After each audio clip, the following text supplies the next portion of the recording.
দুনিয়াতে আর একটা পাপ আছে বিদআত। বিদআত করলে মুহাম্মদ সাল্লাল্লাহু আলাইহি সাল্লামকে অপমান করা হয়।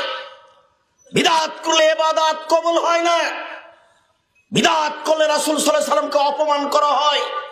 বিদআত করলে ইবাদত কবুল হয় না।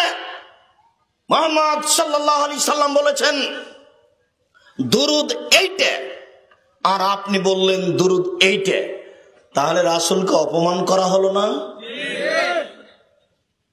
অবাক কথা, মানুষ অসুস্থ হয়েছে, তাকে দেখতে যেতে হবে।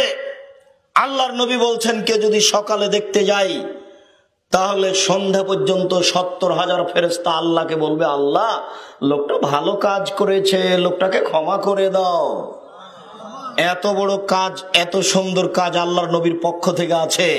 এইবার আপনার বাপ অসুখ হয়েছে, তখন আপনি জুমা মসজিদের ইমামকে ২০০০ টাকা দিয়ে বললেন, ইমাম সাহেব আমার বাপের জন্য একটু দোয়া করে দেন।